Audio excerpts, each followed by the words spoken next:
Vamos a tener la conferencia magistral Pedagogía Alternativas en el Sur de la Patagonia y Pedagogía Contemporánea, un encuentro de sentidos. Esta conferencia nos la va a compartir el maestro Pedro Ignacio Cornejo, a quien le doy la bienvenida con mucho gusto de tenerlo aquí el día de hoy. Bienvenido, maestro Pedro. Un gusto para mí, un gusto el poder compartir en este congreso la posibilidad de llevar algunas ideas que desde el sur, bien al sur del continente, tenemos respecto a lo que está significando la pedagogía contemporánea, como lo está haciendo la red. Y es por eso, obviamente, agradezco a la doctora Julieta, a la maestra Mónica, Rosario, a vos, Erika, por, digamos, por recibirme en el evento, y también a todos a quienes están presentes. ¿Qué es lo que tengo para compartir con ustedes? Algunas cuestiones que me han venido marcando y que han venido dando cuenta de lo que significa el poder. Ustedes me avisan si lo ven, porque yo, digamos, cuando tengo la presentación dejo de verlos, no sé por qué, pero bueno. Ahora ya lo vemos. Sí. Bien. Me presento, yo soy el profesor Pedro Cornejo, soy pedagogo de formación, profesor en ciencias de la educación, y trabajo como profesor en la licenciatura en psicopedagogía y en los profesorados de historia, de letras, de economía y gestión de las organizaciones y de geografía en la Unidad Académica de Río Gallegos, en la Universidad Nacional de la Patagonia Austral en Argentina. ¿Qué es lo que quiero compartir con ustedes? Primero, quiero compartir que voy a pensar en voz alta. ¿Ya? ¿Por qué? Porque en este pensar en voz alta intento asistir a este convite a partir de la intención de poder compartir algunas reflexiones que se me han suscitado a raíz del, repito, reitero, convite que me hiciese la doctora Julieta García Méndez y la maestra Mónica Sánchez Vázquez, y que me vienen movilizando de manera personal desde el inicio del presente año, y que ya empezando el último mes, nuevamente moviliza mi afectividad y cognición de un modo pocas veces percibido por mí. Y eso, desde mi perspectiva, no tiene precio. Eh, para ello, voy a empezar por arrojar al objeto problema a un espacio que me permita asirlo, revisarlo, girarlo, cuestionarlo. Hablo siguiendo a los Jacques, a Jacques Ardoino y a Jacques Lacan. ¿En qué los sigo? En la centralidad que tiene lo que vengo a presentarles como palabra y como lenguaje.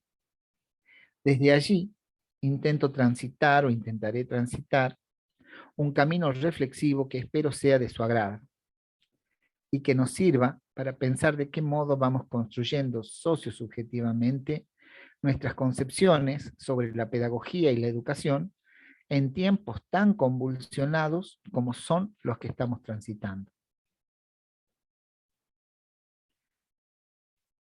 Partiendo de la pedagogía en un trabajo, la pedagogía es un trabajo con el o la, o el trabajo con el paidos, o lo paidótico, si es que existe ese término. Eh, con el paidos, o sea, hablamos del niño, de la niñez, de la avidez por el descubrir y entender que es propio de dicha edad. Y alternativo, que es lo que traigo, pedagogías alternativas, en tanto se funda en el alter, en los otros, y también en lo nativo, el que nace, emerge, surge. Resulta que este profesor del sur del mundo quiere hablar sobre la posibilidad de que la avidez por el descubrir pueda enlazarse con los otros y también las condiciones de que emerge en este encuentro. A partir de eso, hablo de pedagogías alternativas en plural, fundadas en tanta pluralidad como grupos y sujetos haya. Y esa no es una idea mía, es una idea que ya voy a retomar porque lo he escuchado de una de las profesoras que están aquí presentes y me sirve, es un leitmotiv muy interesante para mí.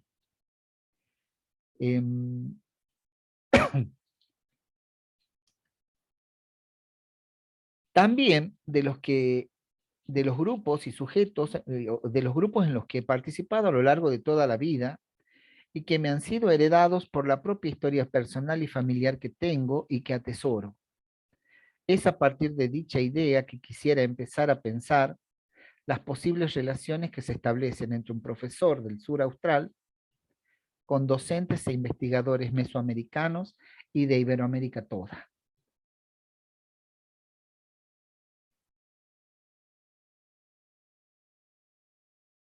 Una primera idea para compartir está dada por el hecho de que la pedagogía se me transmitió en mi formación esencial, esta que uno tiene cuando hace los cursos de grado, cuando se inserta en la universidad.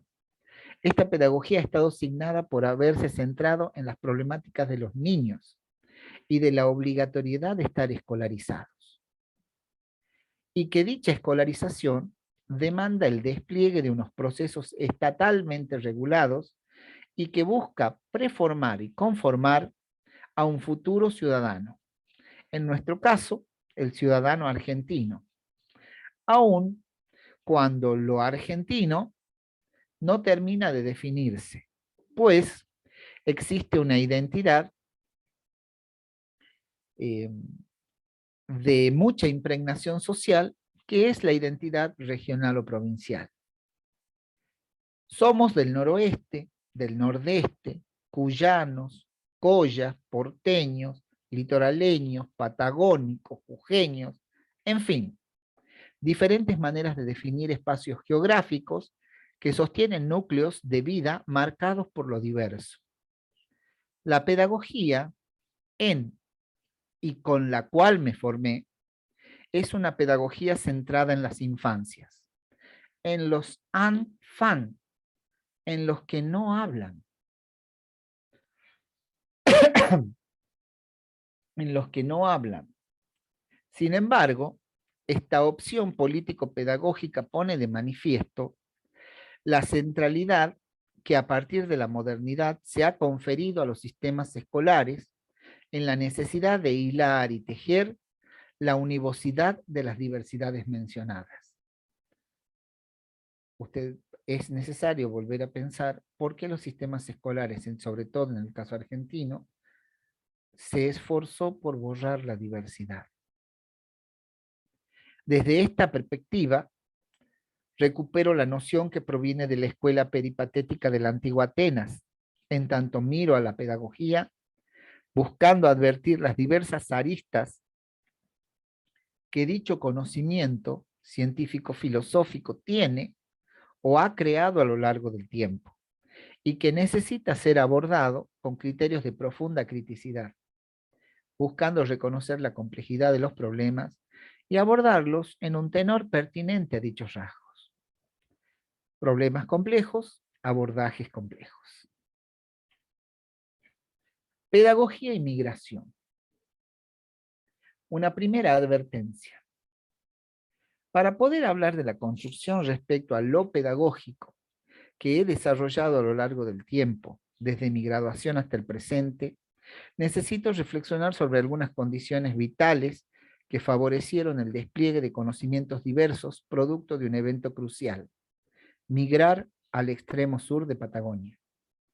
Mi migración fue fundada en una causa noble: conformar una pareja y desplegar el amor. Habiéndome enamorado, quien es actualmente mi pareja, estaba viviendo en el sur. Y la ilusión de una vida juntos me llevó a tomar la decisión de viajar y establecerme en un nuevo territorio, tanto real como simbólico. dejar los afectos, el mundo medianamente conocido, los formadores, el campo académico familiarizado, en fin, dejar lo fundante para volverme un errante,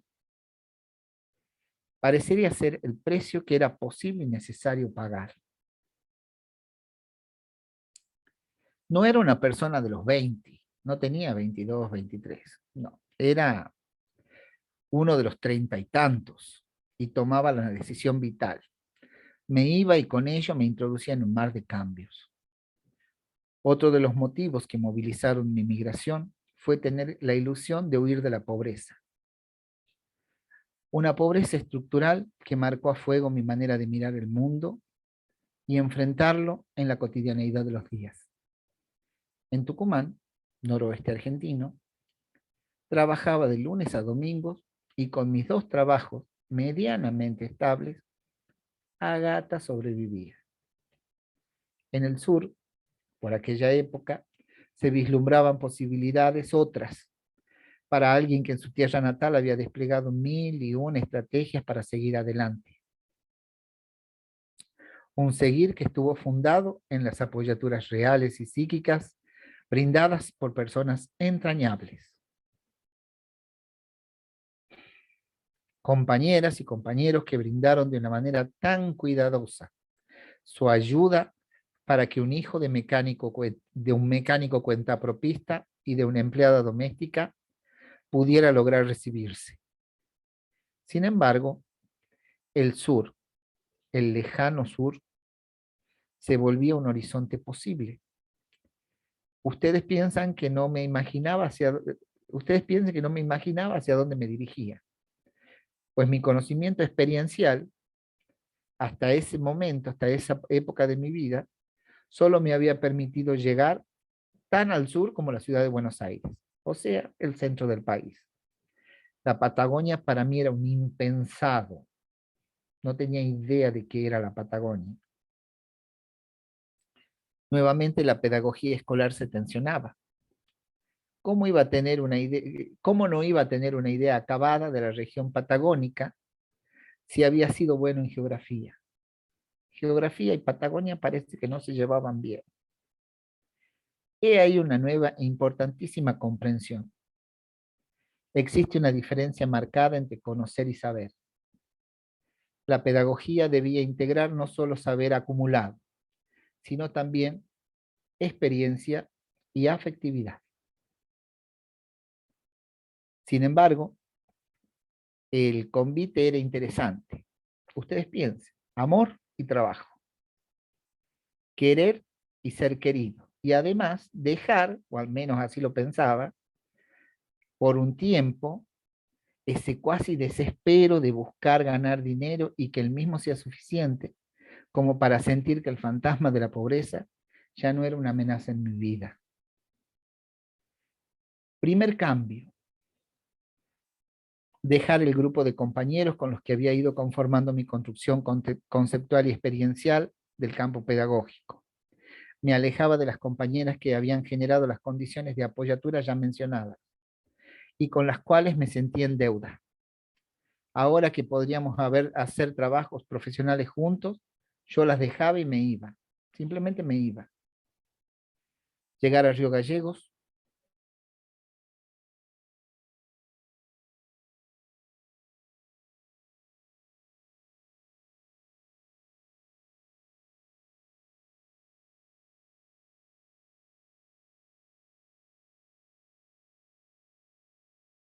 a la ciudad, con 8 grados bajo cero de temperatura y una helada que calaba los huesos.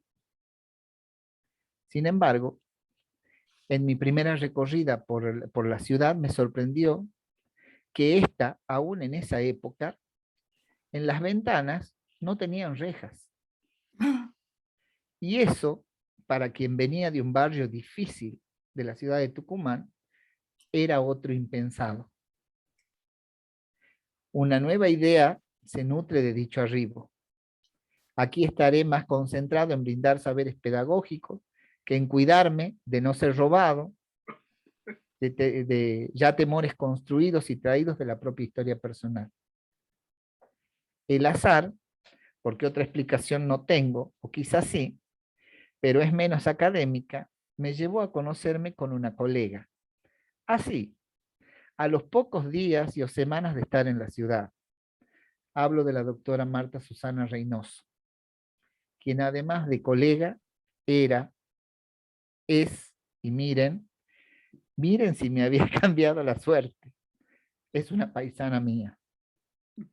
Ella también es tucumana y hace muchísimos años que vive acá en la ciudad. Colega, mayor, brillante y estudiosa. La pedagogía me hacía un nuevo obsequio. Me acercaba una nueva maestra. Formación acompañante y pedagogía surpatagónica.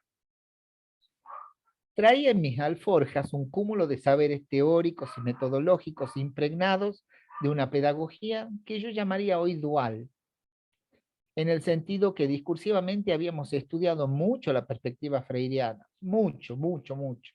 Comento que me formo en la Universidad Nacional de Tucumán desde mediados de los 90, cuando en Argentina se estaba desplegando de una reforma educativa que ya había fracasado en España, lugar de donde provenía el mayor influjo que sostuvo dicha reforma y que merece, a mi pesar, una conferencia en sí misma. A pesar de esto, poco había calado el real cursado de la carrera en Tucumán. De pronto Freire era muy leído, pero las prácticas no cambiaban. Por eso hablo de de esta pedagogía dual. Por estos lares, acá ya en Patagonia, al comenzar a relacionarme con mi maestra, me fue convidando de su saber, que en un primer momento y hasta no hace mucho me resultaba abrumador. Un saber vasto, profundo y además se esmeraba en compartirlo a raudales. No me daba la cabeza y el corazón para poder procesar tanto y la generosidad con que se me era brindado. Así es que comencé a transitar los caminos teóricos metodológicos de la pedagogía de la formación. Esta pedagogía originariamente francesa, que mi maestra despliega desde hace ya 3 décadas en el sur del sur. Empezamos a hablar de la formación esencial y de la formación acompañante, y que lo que haría con ella y el grupo que dirige era justamente eso, transitar, si era mi intención y me disponía a tolerarlo, formación acompañante. De pronto, la pedagogía, la cual ya yo la entendía como dual, directivista,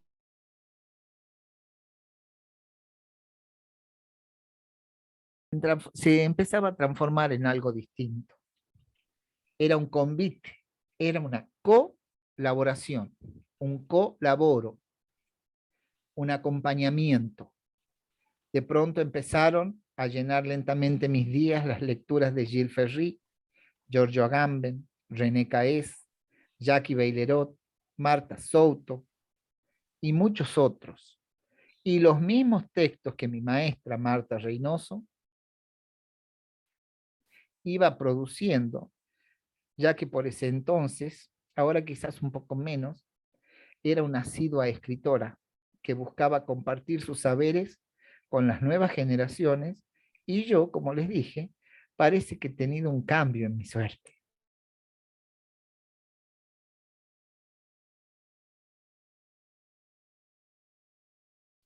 Con la pedagogía de la formación en su versión reinosística, le digo yo,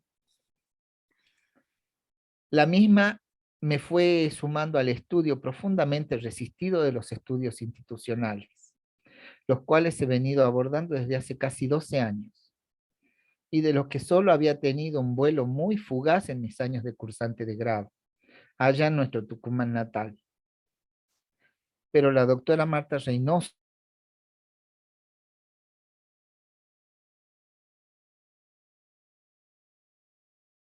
bajo profesional, el análisis institucional, la formación docente y la formación psicopedagógica en nuestra zona, y más recientemente en los procesos de integración para la inclusión educativa.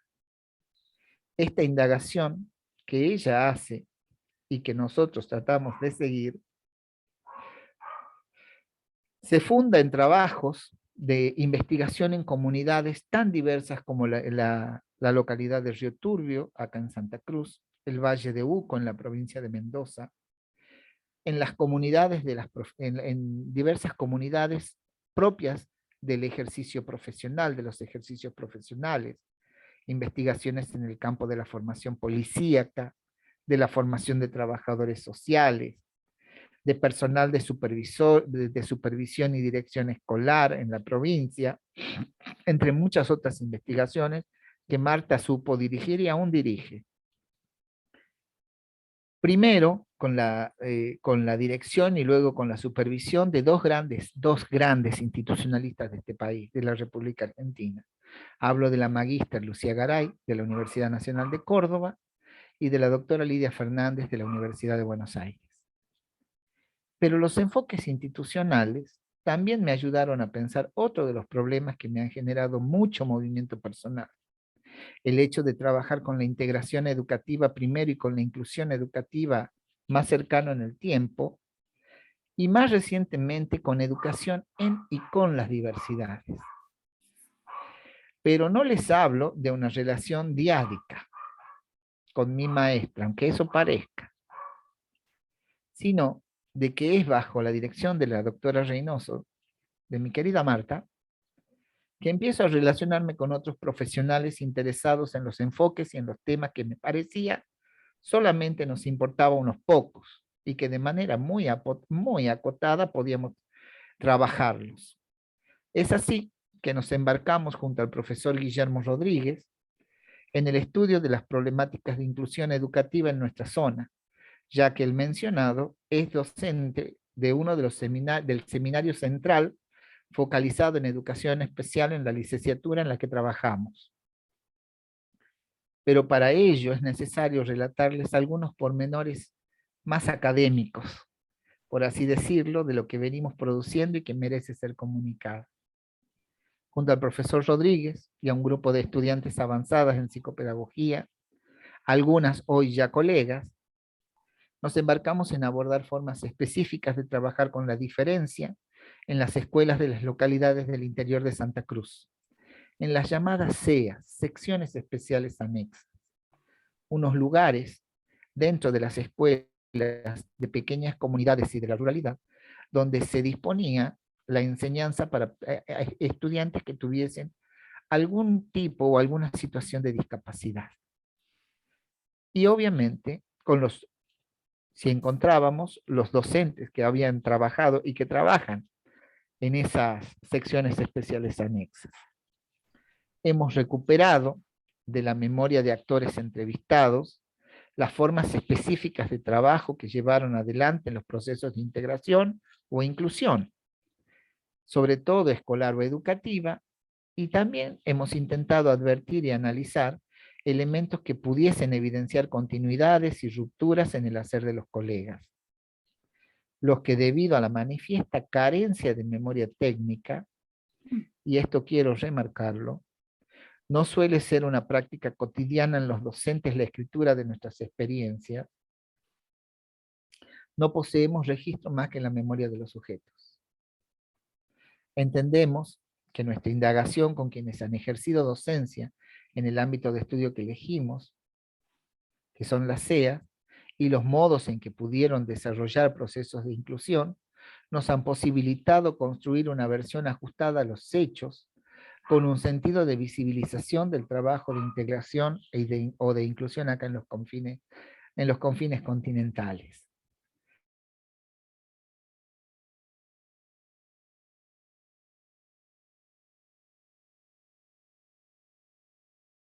Categorías. Logramos identificar cuáles han sido algunas de las prácticas que se han desarrollado respecto al trabajo con estudiantes en situación de discapacidad. Un problema, que en la Patagonia Sur no ha sido trabajado nunca. Para nosotros también ese es otro regalo. Ha sido un área de vacancia. Y ahí estamos metidos con el profesor Guillermo. Hemos avanzado como equipo de investigación en profundizar de manera sostenida y comprender y desarrollar procesos de historización que cruzan de manera muy significativa a los integrantes con nuestras historias personales. Parte de ella ustedes ya la saben. Los personajes significativos de nuestra escolarización y las huellas y marcas que han generado a lo largo de la constitución de lo que entendemos hemos construido en términos de identidad profesional.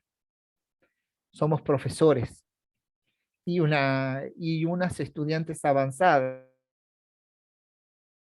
y que además hemos incursionado en la investigación de prácticas inclusivas desde enfoques institucionales de una manera diferente a cómo se nos fuera señalada la función durante los estudios de grado, ya que indagar comprometidamente los problemas de la inclusión educativa en Patagonia Austral pone de manifiesto la necesidad de trabajar con problemáticas tan disímiles y a la vez tan imbricadas como pueden ser las integraciones o la pobreza estructural, funcional o digital, que constituyen núcleos complejos de indagación respecto a lo investigado en la región, en materia de políticas y en materia de prácticas educativas inclusivas. ¿Y la pedagogía contemporánea qué?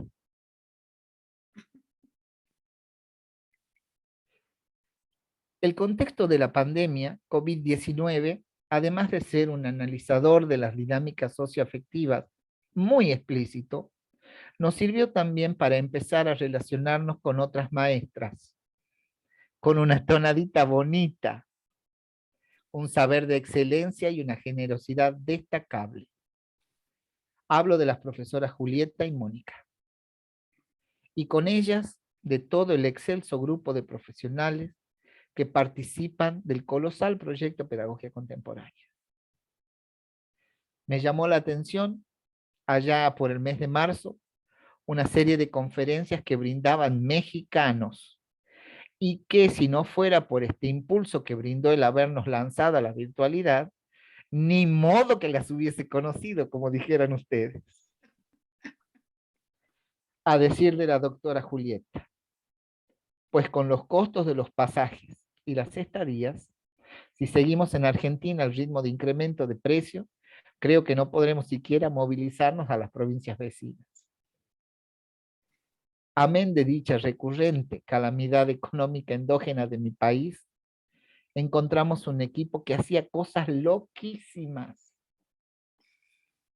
Hablaban de alimentación, la relación entre la antropología y los hongos, las didácticas con elementos concatenados, de pedagogía como ciencia, arte y filosofía, de que hacían robótica pedagógica, unos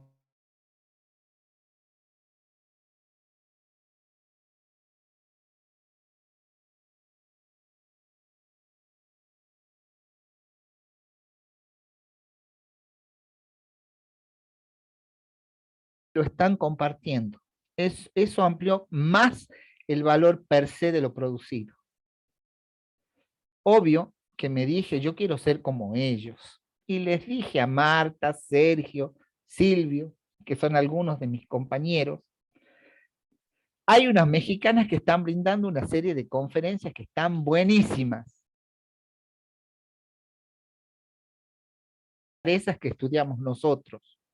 Son bastantes borderline, eso me llama mucho la atención. Encima, tienen la buena voluntad de permitirnos hacer uso de la palabra. Por lo visto, están tan locas como nosotros. Ninguna locura.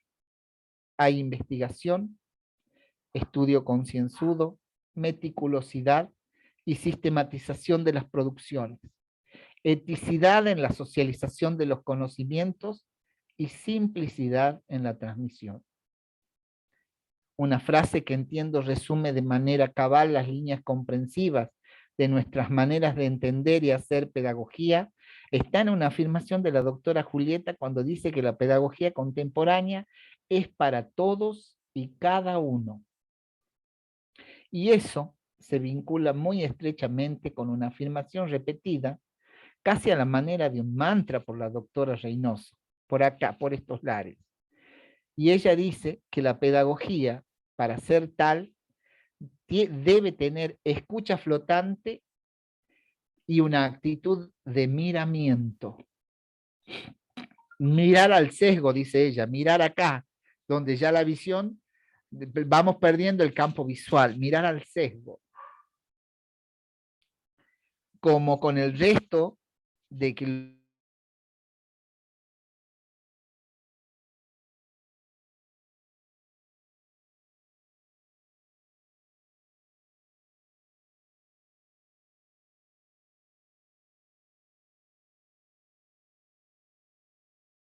de confianza y ayuda mutua que en estos tiempos tan complejos nos están demandando, en tanto educadores y sujetos comprometidos con nuestras comunidades. Reciban un gran abrazo y todo el cariño del Grupo Interdisciplinario de Investigación, Extensión y Docencia en Análisis Institucional de las Prácticas Sociales y Pedagogías Alternativas de la Unidad Académica Río Gallegos, Universidad Nacional de la Patagonia Austral, Patagonia Sur, Argentina. Muchas gracias.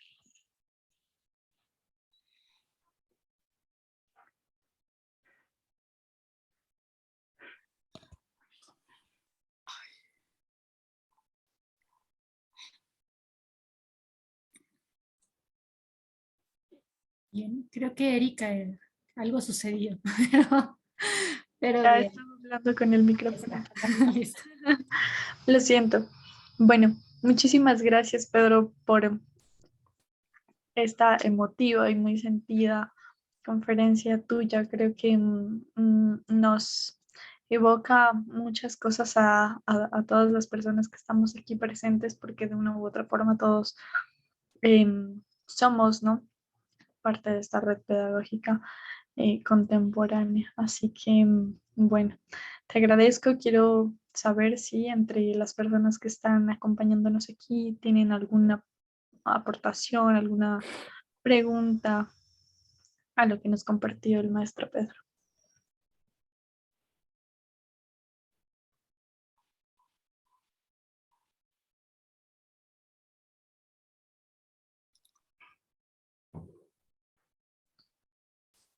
Maestra Lourdes. Pues a mí me da muchísimo gusto que hasta la Patagonia estén las maestras, la doctora Julieta Valentina, la maestra Mónica y todo el grupo. De veras me siento muy orgullosa, me da muchísimo gusto eso. Y la manera como se expresó el maestro del grupo. Las felicito, de veras, qué lindura. Gracias, bravo. Eso es. Gracias. Muchas gracias, maestra Lourdes. Doctora Julieta, por favor. A veces digo buenas tardes, buenas noches o buenas madrugadas, porque ya no sabemos dónde nos vamos a escuchar. Y precisamente a eso viene mi intervención. Cuando yo era niña, muy niña, o sea, en 1521, ya se habían inventado los globos terráqueos que tenían un eje que en lugar de estar perfectamente verticales, estaba con su, pues no sé si exacta inclinación, pero a mí me llamaba mucho la atención cuando lo giraba, que efectivamente la Patagonia quedaba hasta arriba y que México quedaba pues abajo o no sé. Por eso cuando hablamos de la Patagonia, pues se me hace tan cercano por varias razones. El, el hecho de que la pedagogía efectivamente venga del paidos y de lo paidológico, y no sé qué palabra tan bonita inventaste, nos coloca precisamente a la pedagogía contemporánea que surge por una demanda social de formación docente universitaria. Ya mañana vamos a trabajar el problema de los sistemas conceptuales, pero me gusta mucho tu forma expresiva, porque aparentemente es biográfica, y cómo fuiste poniendo justamente los temas relevantes de discusión de la pedagogía contemporánea, que ahí tampoco importa dónde esté.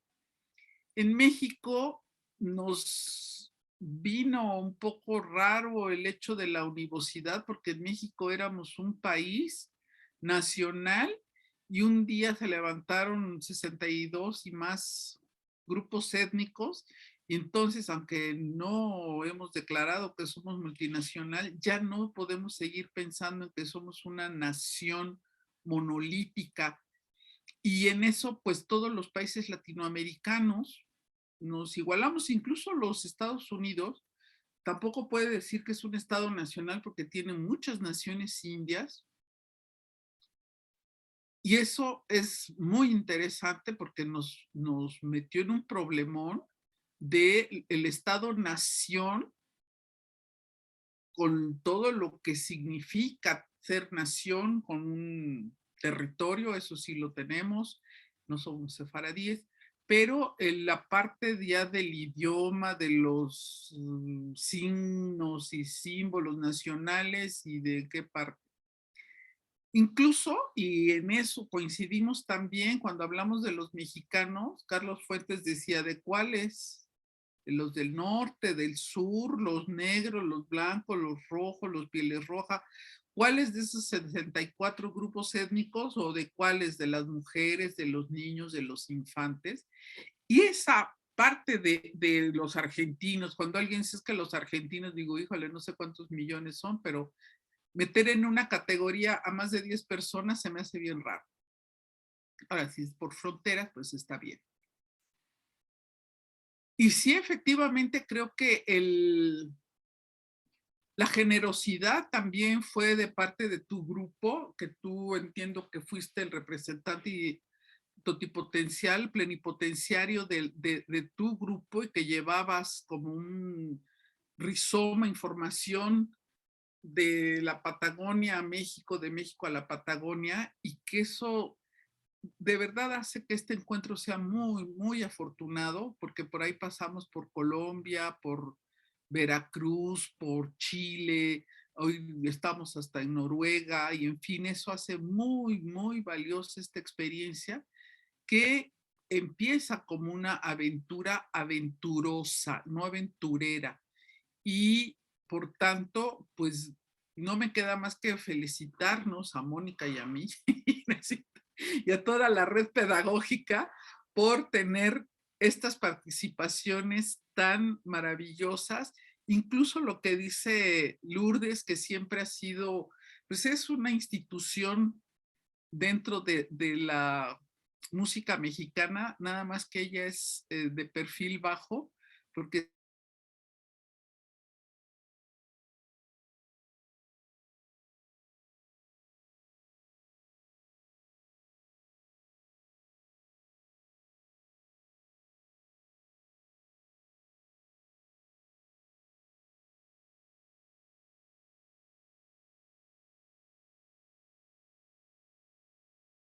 todos llevamos un niño adentro y a veces es un niño maltratado, por el que de cualquier forma la pedagogía vale la pena encararla para evitar esto. Y pues no sé, pero sí me gustó mucho bueno, pero no es que me gustó, luego me regaña el mismo que dice que las mujeres tenemos la culpa de la decadencia de la sociedad actual. No es que me guste porque tenga flores, sino que me parece que es un discurso muy fuerte y a su vez simplificado en el buen sentido, no porque se vuelva simplón, sino porque nos permite comprender todas estas significaciones de una manera muy sencilla por simplificada, y que efectivamente nos hace que encontremos muchísimos puntos de coincidencia con los que vamos a seguir trabajando. Muchísimas gracias, Pedro Cornejo, Pedro Ignacio Cornejo, y pues seguimos.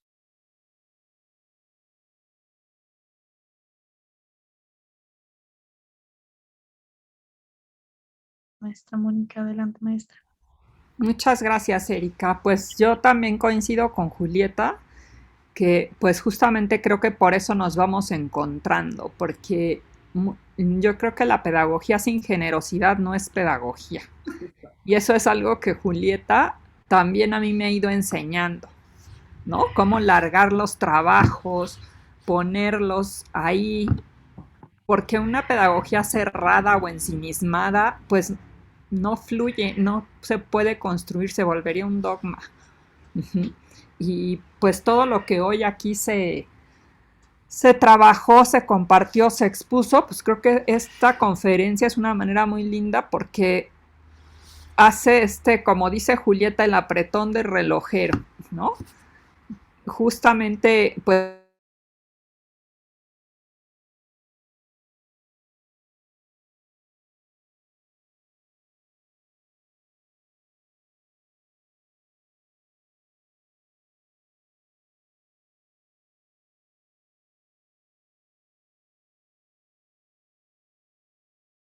biográfica, pero ni tanto.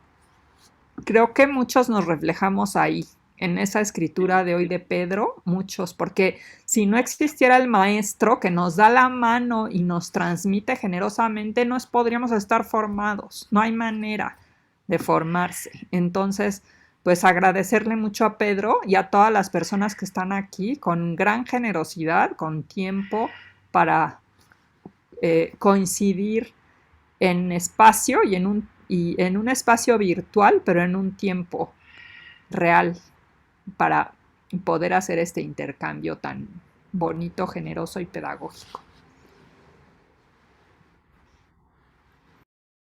Muchas gracias, maestra. Tomando un poco lo que termina mencionando la maestra, yo quisiera mencionar que justamente ese quizás modo o estilo de escribir en una pedagogía contemporánea es vital porque es justamente desde ahí, desde donde se parte, ¿no? Se propulsan experiencias pedagógicas contemporáneas, pero se tiene muy en cuenta cuál fue la experiencia de esa persona en ¿no? En la experiencia pedagógica contemporánea. Entonces, se invita justamente a hablar en primera persona y a decir, yo experimenté esto y valorarlo además como un proceso investigativo, sí, como parte de un proceso investigativo colectivo además. Entonces, qué valioso todo, ¿no? Todo, más allá del contenido, toda la forma en la que configuraste tu conferencia fue supremamente interesante y te agradezco mucho. Te agradezco a vos, Erika, el respeto y la dulzura con la que has presentado esta conferencia y a este profesor. Yo te agradezco muchísimo. Muchas gracias a ti, Pedro. Bueno, a continuación, Evelyn, tienes levantada tu mano también para participar. Sí, muchas gracias. No, me encantó esta reivindicación del concepto del loco, ¿no? De wow, y sí, por supuesto, ¿no? Esta parte de reconocernos locos y entonces estar construyendo en la que creemos. Entonces, no, wow, el espacio pedagógico como construcción, pues justo posibilita esto, ¿no? Estos vínculos que Donna Haraway diría, estos vínculos raros conociéndonos o no conociéndonos tanto, ¿no? Nos reconocemos y eso es maravilloso. Entender que decía la doctora Julieta, ¿no? Que el aire que respira ahorita y que podría estar respirando alguien más justo en la Patagonia, así lo decía, por supuesto que nos va a impactar. Entonces, pues agradecida de que hayas aceptado la invitación, la generosidad con la que plasmaste este cariño, que por eso lo decía la doctora Mónica, así, ¿no? Que resuena en nosotros porque nos identificamos, el cariño que le tenemos a personas que comparten su tiempo, su espacio, queriendo transformar este mundo mejor, ¿no?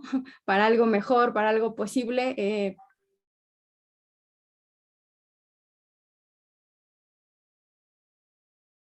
agradecida con tu participación y por supuesto con toda la resignificación que le diste a un montón de cosas que hacen sentido para nosotros. Muchas gracias.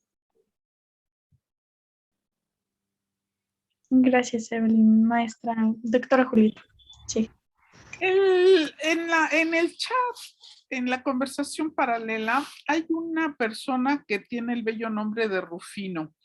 Dice, felicidades, pero, nos pone un pero ahí muy gacho, pero echo de menos algo más de referencia a Freire. En su exposición como alternativa aún vigente en América Latina, Freire afirmaba que además de pedagogo era político en sentido genuino del término. Gracias. No sé quién eres, Rufino, pero me encanta tu nombre. El tema con Freire es que era, digo yo, todos mis respetos. Sin embargo, en el análisis crítico de su propio discurso, cuando él decía que los alumnos decidían con qué quería empezar a trabajar, que tenía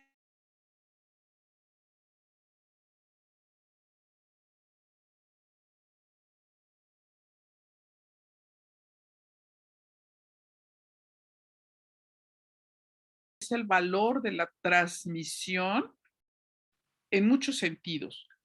Freire, sí, de acuerdo, nada más que Freire, él trabajaba con alfabetización de adultos y eso es muy valioso porque en América,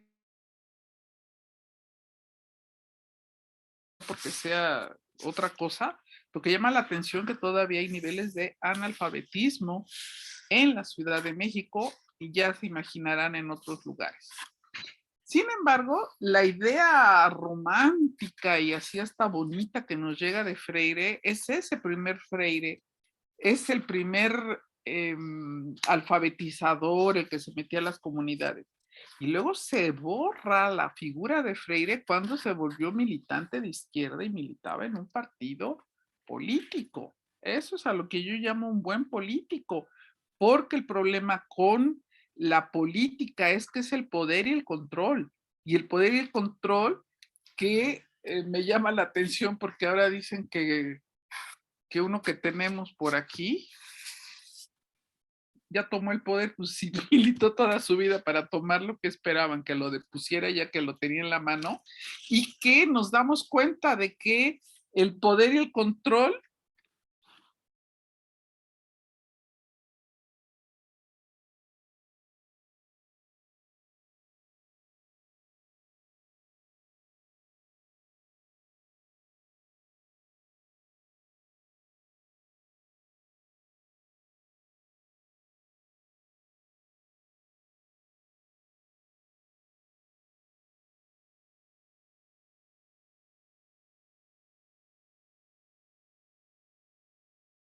esta idea tampoco del ya perecido, ay, ya se me olvidó el uruguayo que decía que la pedagogía era un horizonte. No, la pedagogía es el segundo piso desde el que podemos vislumbrar hacia dónde queremos ir, porque el horizonte en estricto, primero, nunca lo vemos, porque, como decía yo con mi mapamundi, ¿no? Con mi esfera, con mi globo terráqueo, es absolutamente geoide y por tanto nunca vamos a ver el horizonte.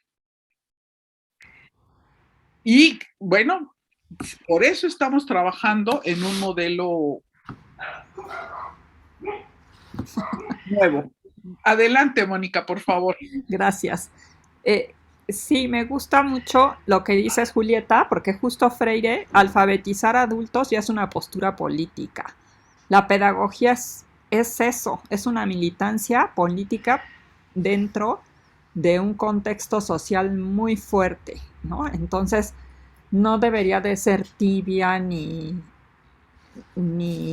neutral, digamos, ¿no? Y por otra parte, justamente ahorita veo que Jorge levanta la mano en su conferencia, pues justo nuestro compañero chileno que está aquí, que es José Manuel Silva, justamente esa era la protesta. Latinoamérica tenemos la capacidad y la inteligencia para hacer propuestas propias y contextualizadas, no importadas, y como Suajes, ¿no? Sí. Otro Kele.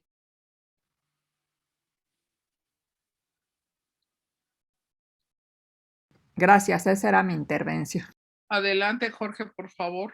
Muchas gracias. Jorge, por favor, Sí, adelante. gracias. Quizás yo tengo otra lectura de Freire. Quizás el cuestionamiento propio de Freire no es tanto ese aporte, pues que ha generado toda una tradición pedagógica dentro de la disciplina misma que es la pedagogía crítica. Pero sin embargo, digamos, el aporte fundamental es el que ya comentaba la maestra Mónica, que era pensar a la pedagogía como una acción política y la política como una acción pedagógica, recordando que Paulo Freire bebe pues del marxismo, el marxismo clásico con Marx y así a su vez de la dialéctica hegeliana, por eso su proceso de alfabetización como un proceso de concientización sociopolítica.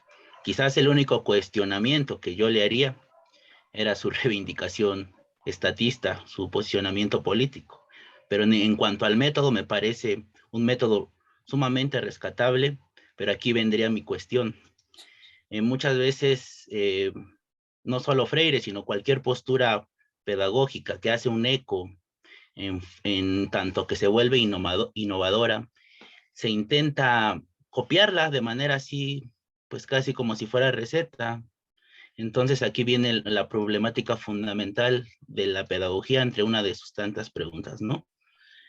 Que es una pregunta que hemos venido trabajando en el seminario y que se presentó en uno de los carteles.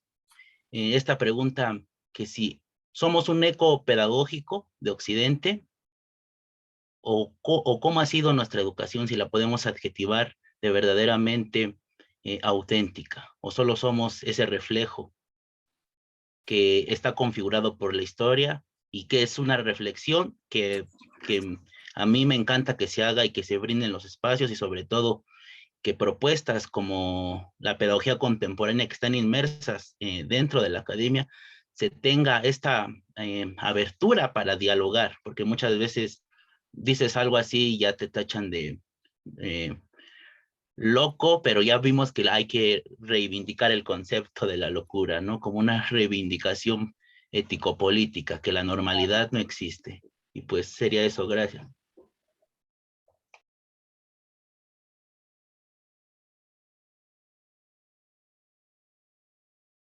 Muchísimas gracias, Jorge.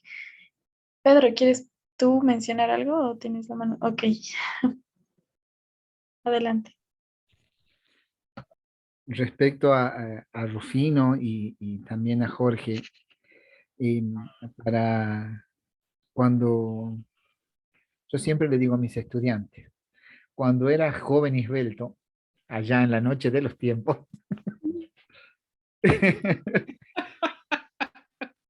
y estábamos convencidos, muy convencidos, profundamente convencidos, de que la educación cambiaría al mundo, cambia al mundo, y que Freire nos daba esa frase que he visto que es hasta un meme, digamos que está muy mandada por las redes sociales, que la educación cambia a las personas que van a cambiar el mundo, que es distinto, que no va a cambiar el mundo, sino a las personas. Me tomó mucho tiempo entenderlo, porque en los contextos en los cuales, primero el contexto vital en el cual desarrollé la primera parte de mi vida, la decisión de ser educador, de pensar que la educación podía generar posibilidades, de que el encuentro con los otros, en el mejor sentido de la palabra, era un encuentro, a decir de Vygotsky, mayorante, que el encuentro en la situación de enseñanza era un encuentro mayorante, me ha generado siempre cierta confianza. Y trabajo siempre con mis estudiantes bajo una idea de que yo les tengo confianza. ¿Y por qué tengo confianza? Porque sé que van a aprender. y van a aprender lo que deben y lo que pueden y cómo quieren aprender. Y mi mayor problema es si estoy a la altura de brindarles lo que quieren. Y si esto que brindo tiene un doble valor, y lo hemos conversado muchas veces con mi maestra, con la profesora Marta, si lo que brindamos es bueno y es necesario, si va a tocar la vida de las personas,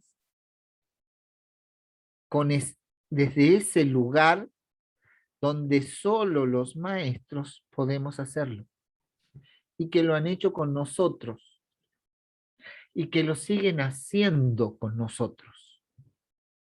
Toda vez que encontramos estos locos a los que reconocemos como maestros.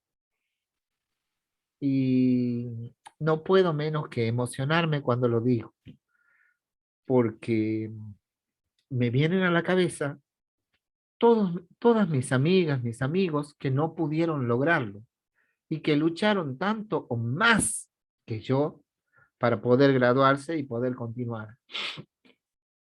Y a los pocos meses de haberme recibido, una de mis grandes amigas, después de haberse recibido, muere de cáncer. Luchó terriblemente para recibirse. Y hace poco menos de un mes, un compatriota de ustedes, un mexicano de Ciudad de México, que se enamoró de una surpatagónica, se vino a vivir a Río Gallegos, se recibió el 1 de noviembre y falleció el 10, también de cáncer. Yo digo, si esto no nos mueve, si no nos pone en tensión, ¿qué hacemos cuando decimos que nos encontramos en una situación de enseñanza?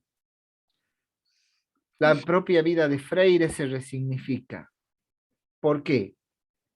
Porque Freire ha buscado que las personas pudieran tener una comprensión muy profunda de su condición existencial, y que esa condición existencial iba a cambiar si, solo si, la educación desplegaba la posibilidad. Y todavía lo creo,